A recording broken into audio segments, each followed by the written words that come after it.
Friends, how are you? मी मानसी तुमच्या सर्वांचं स्वागत करते. आपण आपल्या आजच्या सेशन मध्ये hope is the thing with feathers ही जी पोयम राहिलेली होती आपली, हिचं वाचन करून आणि हिचा अर्थ समजूया. खूप सुंदर पोयम आहे आणि पोयमची जी भावना आहे ती तुम्हाला कुठेतरी असं वाटेल की तुम्ही त्याला स्वतःलाही कधी ना कधी अनुभव केलेला आहे. चला वाचूया, hope is the thing with feathers. Poem समजण्याच्या आधी सर्वात आधी आपण हे पोयमचं वाचन करूया. रेसिटेशन करायने तुम्ही नीट प्रकारे एक एक शब्द ऐकाल जो मी बोलते आणि तशाच प्रकारे तुम्ही सुद्धा बोलायचा प्रयत्न कराल. चला वाचूया. Hope is the thing with feathers. Hope is the thing with feathers that perches in the soul and sings the tune without the words and never stops at all. And sweetest in the gale is heard, and sore must be the storm that could abash the little bird that kept so many warm. I have heard it in the chillest land and on the strangest sea, yet never in extremity it asked a crumb of me. By Emily Dickinson. तर ही poem जी आहे Emily Dickinson या ह्याच्या कवयित्री आहेत. यांनी ही poem लिहिली आहे, poetess आहेत या. ह्या पोयम मध्ये काय म्हटलं गेलंय पहा. Hope is the thing with feathers म्हणजे होप एक अशी वस्तू आहे जिला फेदर्स आहेत म्हणजे पंख आहे. आता पंख कशाला असतात? पंख एका पक्षीला असतात, हे तुम्हाला माहिती आहे. तर म्हणजे इथे होपला एक पक्षी ह्याच्यासारखं म्हटलं गेलंय. जिथे जिथे होप बर्डचं इथे यूज केलं, होपचा यूज केला गेलाय तिथे तुम्ही समजा की हे होप म्हणजे एक पक्षी आहे ज्याला की पंख आहेत, विथ फेदर्स, पंख आहे. आता पक्षीला पंख असतं ते काय करतं? पंख लावून ते उडतं ना. पक्षी जे आहे ते उडत राहतं इकडून तिकडे. तर होप जी आहे, जी आशा आहे, ती पण अशीच आपली जी आहे उडत राहते. याचा अर्थ काय आहे की ती कधी मरत नाही, आपल्या मनात नेहमीच ती जागृत असते. किती पण खराब टाइम येऊ आपल्यावरती, काही पण असो, पण होप जी आहे, आशा जी आहे, ती आशा जिथवरी आपल्या मनात जिवंत असते तिथवरी आपण जे आहे कोणतेही काम करायला मनापूर्वक तयार होऊन जातो आणि करतो. किती पण वाईटशे वाईट परिस्थिती असो तरी सुद्धा ही आशाच असते. ज्यांनी की इतके मोठे मोठे महानतम लोक, सफलता ज्यांनी प्राप्त केली, असे लोक या आशेच्या कारणानेच बनले आणि कोणतंच कारण नाहीये. कारण की त्यांना आशा होती की कधी ना कधी आपण सक्सेस, सफलताला प्राप्त करू. चला वाचूया. Hope is the thing with feathers म्हणजे होप एक वस्तू आहे जिला पंख आहे, म्हणजे होप एक पक्षी आहे. That perches in the soul. Perches म्हणजे काय झालं? अलाइट्स, रूस्ट म्हणजे that perches in the soul. Soul म्हणजे काय? आत्मा, आपली जी आत्मा असते. तर ही जी आहे आपल्या आत्म्यामध्ये राहते, आपल्या मनात राहते. एक अशी वस्तू, एक असा पक्षी आहे जे आपल्या मनात, आपल्या आत्म्यात नेहमीच राहतो. ते कधी तिथून जात नाही. तिथे त्यांनी अगदी मनात आतपर्यंत अगदी घर बसवलेलं आहे, घर बनवलेलं आहे. म्हणजे आशेनी आपल्या मनात घर बनवलेलं आहे. And sings the tune without the words. आणि काय करतं? हे गाणं म्हणतं. ट्यून विदाउट द वर्ड, बिना शब्दांच्या ते गाणं जे आहे ते गुणगुणावत राहतं. आपण कधी कधी कोणतं गाणं असतं ना, कधी कधी आपण म्हणतो आणि कधी कधी नुसतं गुणगुणावत राहतो, म्हणजे असं करून ते गुणगुणावत राहतं. होप जी आहे, आशा जी आहे, ती अशा प्रकारे आपलं गाणं नेहमी आपल्या मनात गुणगुणावत राहते. आपल्या मनात आहे आणि गाणं गुणगुणावत राहते बिना शब्दांचा प्रयोग करता. म्हणजे काय असतं, आपल्याला आपली भावना कितीकंदा आपल्याला व्यक्त करता नाही येत ना, अशीच जी आशा असते ती सुद्धा व्यक्त करता नाही येत. ती आपल्या मनात असते, दृढ आतपर्यंत असते आणि तिला व्यक्त नाही करता येते, ते म्हटलं गेलंय. And never stops at all, आणि कधीही थांबत नाही. म्हणजे हे जे गाणं जे ती म्हणते बिना शब्दांचे गाणं गुणगुणावत राहते, हे कधी तिचं गाणं म्हणणं थांबत नाही. नेहमी गाणं अशा प्रकारे ती म्हणत राहते. याचा आशय हा आहे की जी आशा आहे, आशारूपी जो पक्षी आहे, तो आपल्या मनात छान ठाम त्यांनी घर बनवलेलं आहे आणि ते आपल्या मनात नेहमी गाणं गुणगुणावत राहतं आणि कधीच थांबत नाही. तेव्हाच तर आपण पुढे येऊन पुढे जातो. आपल्या मनात काहीतरी आशा असते, प्रत्येकाचं वेगवेगळं असतं. कोणी काही आशा करतं, कोणी काही. तर अशा प्रकारे हे सगळं आशेच्या कारणानेच होतं. अँड स्वीटेस्ट इन द गेल इज हर्ड. आता गेलचा काय अर्थ झाला? व्हेरी स्ट्रॉंग विंड, म्हणजे खूप जोराचं वारं. तर काय म्हणतात इथे? अँड स्वीटेस्ट म्हणजे खूप गोड. खूप गोड जे त्याचं गाणं आहे ते कुठे ऐकू येतं? हर्ड म्हणजे ऐकू येणं. ते ऐकू येतं व्हेरी स्ट्रॉंग विंड, खूप जोराचं वारं जेव्हा चालतं तेव्हा त्याचं खूप छान गाणं ऐकू येतं. याचा अर्थ काय झाला, की जेव्हा आपल्यावरती खूप विपत्त्या येतात, खूप आपल्यावरती काही ना काही अशी खराब वेळ येते, तेव्हाच आपली आशा तेव्हाच जागृत होते आणि तेव्हाच आपण काही चांगलं करतो किंवा आपण त्या टाइम मधनं वाईट वेळातनं आपण बाहेर पडतो त्या आशेच्या कारणावरनं. तर तेच म्हणतात आहे, की स्वीटेस्ट इन द गेल इज हर्ट. म्हणजे जे सगळ्यात गोड गाणं आहे जे आशेचं, जे आशारूपी जी बर्ड आहे, होप रूपी जी बर्ड आहे, तिचं गाणं सगळ्यात छान ऐकू येतं इन द गेल, म्हणजे की स्ट्रॉंग विंड, खूप जास्त तेज वाऱ्यामध्ये तेव्हा ऐकू येतं. And sore must be the storm that could abash the little bird that kept so many warm. सोरचं काय अर्थ आहे? कॉझिंग ग्रेट पेन, म्हणजे जे खूप जास्त दुःखदायी असतं, त्रासदायी असतं. काय अर्थ झाला? सोर मस्ट बी द स्ट्रॉर्म. तो स्टॉर्म म्हणजे तो जो तुफान असतो तो जरूर नक्कीच तो खूप जे आहे त्रास देणारा फार जास्तच वाईट असतो, जो की काय करतो? That could abash the little bird. अबॅशचा अर्थ काय झाला? Make uneasy, make it keep quiet. जे की आपल्या आशेला, आशारूपी जी पक्षी आहे त्याला शांत करावून देतं, त्याला चूप करावून देतं किंवा त्याला मारून टाकतं. तो जरूरच फार मोठा कोणता संकट असतो, संकटची वेळ असते, जेव्हा की हे जे छोटस पक्षी आहे आशेरूपी, ह्याला जे आहे कोणतं खूपच मोठं संकट असतं जेव्हा, तेव्हा हे बिचारा जे आहे ते एकदम शांत होऊन जातं, आपलं गाणं म्हणणं बंद करून देतं. That kept so many warm. आणि तो पक्षी ज्याने की इतक्या लोकांना वॉर्म ठेवलं. वॉर्म म्हणजे काय? वॉर्म म्हणजे जागृत ठेवलं. त्यांच्या मनात भाई आशेची किरण असते आपल्या मनात, तेव्हाच आपण काहीतरी असं काम चांगलं करतो किंवा खराब वेळातनं चांगल्या वेळात जातो. तर हे म्हणतात ते या ह्याच्यात काय म्हटलंय, की ह्याच्यात सगळ्यात छान गाणं ते जे आहे गेलमध्ये, म्हणजे की खूप तेज वाऱ्यामध्ये ऐकू येतं आणि नक्कीच ते जे आहे खूप मोठा तुफान असेल जो की खूप त्रासदायी दुःखदायी असतो, जेव्हा ही जी छोटासा पक्षी आहे आशारूपी, हे बिचारं आपलं गाणं म्हणणं बंद करून देतं आणि म्हणजे की आपलं आशेचं जे आहे, जे आपली छोटीशी जी ज्योत आपल्या मनात असते ती विझून जाते. असं खूप वाईट वेळा असते, तर तेव्हा असं होतं एखाद वेळेस. I have heard it in the chillest land. आता इथे काय, ही जी पोएटेस आहे ती स्वतः म्हणते आय हॅव हर्ड, म्हणजे ती आपल्याकरता म्हणते की मी ह्याचं गाणं ऐकलंय in the chillest land and on the strangest sea. म्हणजे की आपल्या मी खूप वाईट काळामध्ये, जेव्हा तिच्यावरती खूप वाईट काळ आला. चिलेस्ट लँडचं काय अर्थ झाला? चिल म्हणजे काय झालं? खूप थंड. तर इथे काय आहे, हे सगळं पर्सॉनिफिकेशन वरती ही पोयम आहे. ठीक आहे, हे आपण नंतर ह्याच्यावरती गोष्टी करू. तर चिलेस्ट लँड म्हणजे खूप थंड जागा, आणि and on the strangest sea म्हणजे खूप, स्ट्रेंजेस्ट म्हणजे काय? विचित्र, आणि सी म्हणजे काय? समुद्र.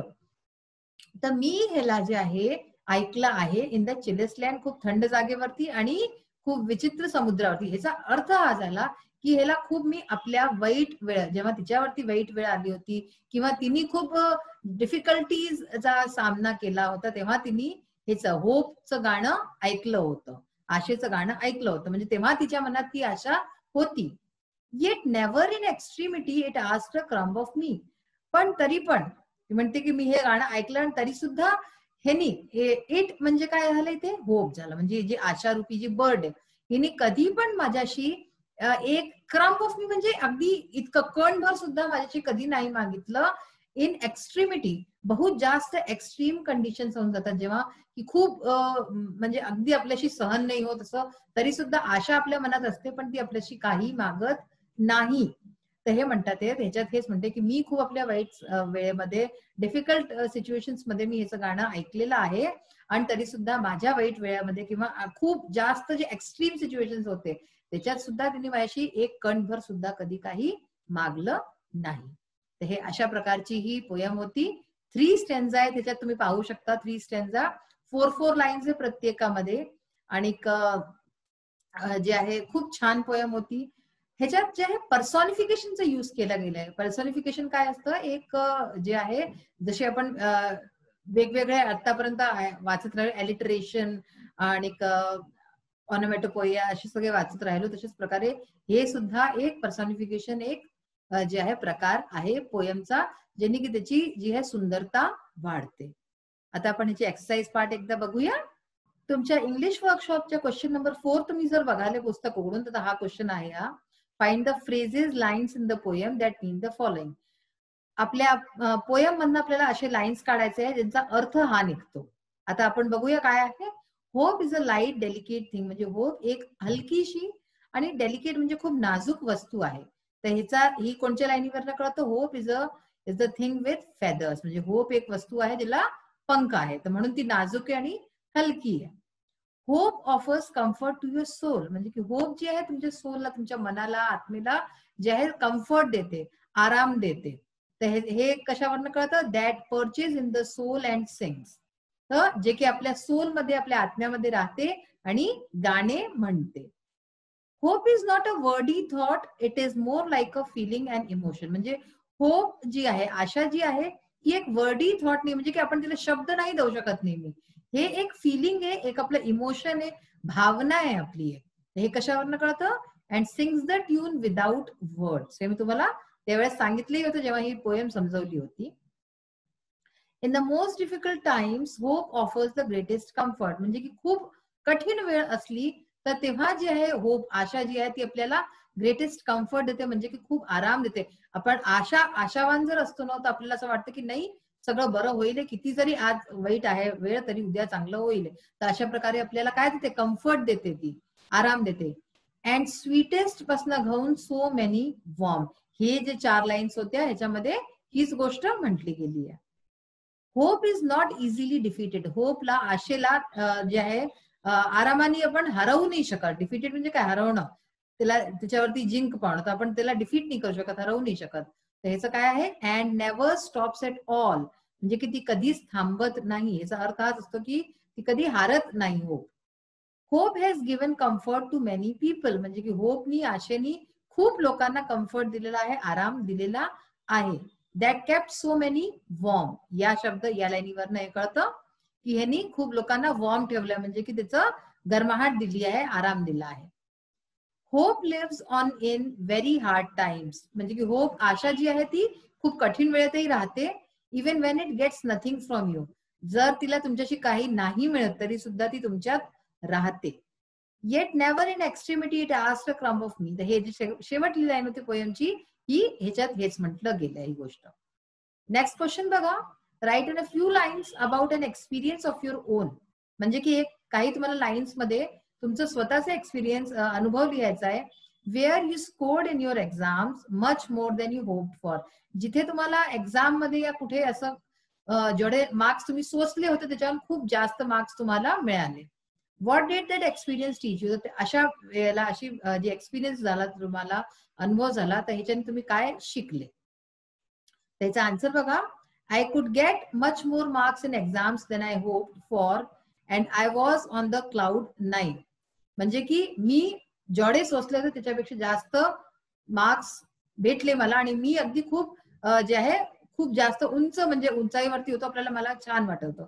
रिअली व्हेरी हॅपी, खरोखर खूप प्रसन्न होतो मी. Everyone admired me for my efforts, प्रत्येक जण मला जे आहे माझे जे एफर्ट्स, माझे प्रयत्न होते त्यांच्याकरता मला अभिनंदन देत होतं. It was a great experience, खरंच खूप छान अनुभव होता.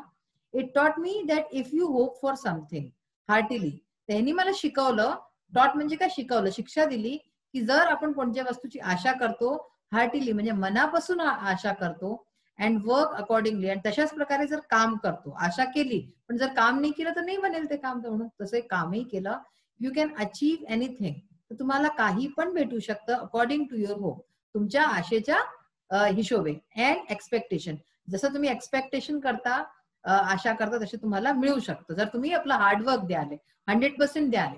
होपिंग इज अचिव्हिंग, जर तुम्ही होप करताय, आशा करताय, तर तुम्ही अचीव्ह पण कराल, तुम्हाला ती वस्तू जी आहे ती नक्कीच मिळेल, ह्याच्यात काही शंका नाहीये. अशा प्रकारे हे पॅराग्राफ पण पाहिला. नेक्स्ट आहे, this poem is an example of personification, ही जी पोएम आहे मी तुम्हाला सांगितलं होतं, ही पर्सॉनिफिकेशनचा एक एक्झाम्पल आहे.